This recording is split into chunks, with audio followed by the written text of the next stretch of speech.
Hello people of YouTube, my name is Brad, this is my channel Animate Orange, and welcome to another Metal Earth review video. Today we are going to talk about Twilight Sparkle, another My Little Pony model. Yes, I've got a My Little Pony fan in my family, and I said I would build all the models, so why wouldn't I go ahead and make a video and review it as well. Now this is the second My Little Pony model that I've done. This is very similar to the first one that I built, at least the bottom half. The big difference with this, the last one I did was Applejack, which had a big cowboy hat on top. This one has hair, different hair, and a horn. So the top part is a little bit different. Also there are wings, so that's a little different. Enough so that it gives me something to talk about. Now these models are listed as easy models, and yeah, they are on the easier side, but so far with the two My Little Pony models that I've built, I almost wouldn't call them easy. There's a certain amount of complication to them. This model took me a solid hour to build. It actually felt like it took a little bit more. The main difficulty in this was putting the hairpiece together.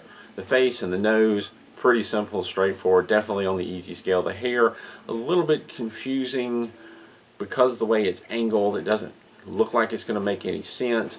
These side pieces of the hair, the way they attach to the top, or at least the way they kind of attach to each other, is a bit unusual.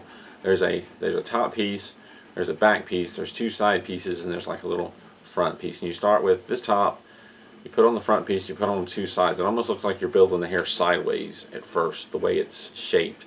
And these side pieces have three tabs along them that stick up, but they stick front and back, flare out, because it's supposed to be rounded.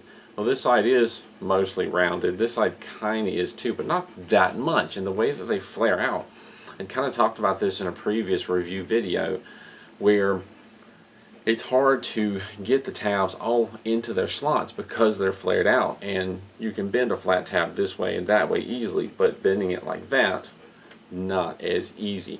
So you really have to pretty much flatten this top piece back out to try and get the tabs in. And this side it worked okay. This side is such a tight squeeze it ended up kind of, you've got the flat piece, you've got the side piece, you kind of had to bend the side piece in a weird way to shorten the gap between the two tabs to get this back tab into a slot, and then kind of straighten it back out. That's the best way I know how to explain it. It's difficult to see and explain how I did it, but I had to kind of warp the part because it was just too spread out to fit into the slots. And that was one of the difficulties I had with this model, getting that hair arranged and put together. And that makes it borderline an easy model. It almost makes it into the medium range. It's kind of iffy. It's still, for the most part, it's still an easy model, but that kind of pushes it towards the edge. The other thing, this cone, I just kind of comment on, or the unicorn horn. Mine had an extra little piece on it. I don't know if that was a mistake. Somehow maybe another piece got stuck to it, because it fell off fairly easy as I was shaping it. So I don't know if I bent it the wrong way and it broke off. It's supposed to be there, or if it was an extra part, because I have on very rare occasion had an extra part somehow get sandwiched in with the main part, like it was stuck together, but they weren't really the same thing. It happened with something else. I can't remember what it is right now. So I don't know if that was the case, or if it's a piece that I broke off. The instructions don't seem to include that tiny little extra piece, or what to do with it. It just tells you to basically shape it into a cone, shape the whole thing into a cone. So I'm not sure what happened with that, but even with that piece broke off, it looks just fine. It doesn't look like it's missing anything. So again, I'm not sure what that teeny tiny little piece was all about. Something else I find a little bit interesting, the way the ears attach and the way the wings attach. There's two pieces, or it's one piece that folds in half. One side has two tabs, the other side has one. And one of the pieces looks like you're supposed to fold it a little bit. And the ears, you don't really have to. The way it spreads out and it makes the ears work fine. With the wings, it kind of helps to fold one in a little bit, and it can be a little confusing exactly what they're trying to do there.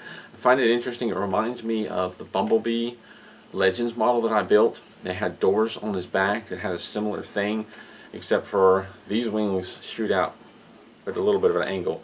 The doors were a much sharper angle, almost flat. So for that, it was really important to bend those pieces just right, and it was difficult to get the tabs lined up without actually compressing the wing all the way together. With this, the wing is all the way together, and it just sits at a slight angle. It's not hard to figure out. With the Bumblebee, I had difficulty figuring out exactly what I was supposed to do with those tabs because they didn't seem to line up. It's a sharper angle, but had I built one of these models beforehand, I might have understood it a little better what they were trying to get at.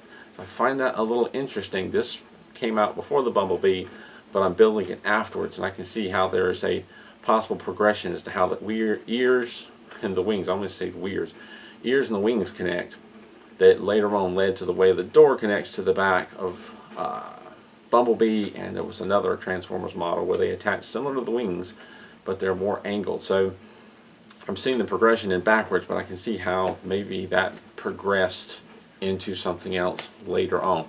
Just kind of wanted to comment on that. I thought it was kind of interesting.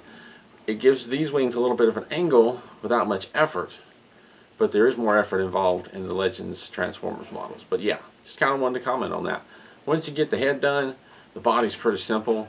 The legs come together all differently, and there's a lot of situations where I had to twist tabs slightly to hold small flaps in place until I got more together, but it's all pretty straightforward. You've got a piece in the front you have to curve and fit in there. The tail piece, one thing that I do want to comment, I did this with Applejack and I did it again with Twilight Sparkle. You've got the tail piece and then like a rear butt piece, if you will, that connects. Those two, and the instructions, the tail piece connects to that butt piece and then they connect to the model. I strongly suggest you take that rear piece and you shape it to the shape of the body. Make sure it fits to one side before you attach the tail to that. And that'll save you some trouble. I can easily see how if you just leave that piece flat, you put the tail to it, and then you try to shape it as you put it on, this big tail is going to get in the way. It's going to cause you some difficulty. So it's just easier to do it the other way. I've done it for both models, and that way worked really, really well. And one of the questions I've started to ask myself at the end of a review, is there anything I would have done differently in this model? And probably the only thing I would have done differently is I wouldn't have bothered to curve this top piece of the hair before adding the side pieces, because there's just no point. You have to kind of flatten it back out to get those tabs in place. I would have left it as it is. I might even have attached this more difficult side first and then that side and then curved it as it was attaching. It might have been a little bit better. I mean, either way, I got it done without too much trouble. It's not a big deal to flatten it back out from such a small curve. It's not going to damage the metal. But that's probably the one thing I would do differently. Otherwise, maybe spend a little more time securing the wings on, because if you watch the build video, one of these wings, there are two pieces basically held together by a couple of tiny little tabs, and then they connect to the body. And the tab wasn't secure enough, and the top part of the wing kind of slid out of place, and it caused it to turn, and there's only one tab holding it on. And that one tab holding on to the body was a twisted tab, so with the wing twisting, it fell right out of its slot, and I had to wiggle it back in.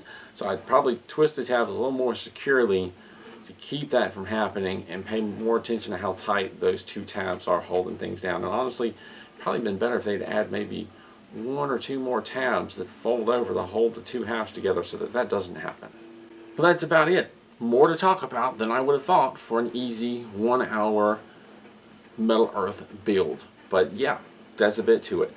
Not too complicated, still on the easy scale, but one of the more difficult, easier models to build. In a lot of ways very similar to other My Little Ponies, but in some ways different. Very much like the Legends models. The body is very much the same. The head or hair or helmet or whatever's on top, ears, may be a little bit different. I'll leave it at that. As always, if you have any questions or comments, feel free to leave them down below in the comments section. I'll get back to you as soon as I can. As always, thank you to my Patreon supporters for your support and keeping this channel going. Thank you to my viewers for your support, watching this channel, commenting on the videos, and for those of you who have sent in models for me to build, thank you very much. As always, keep on keeping on.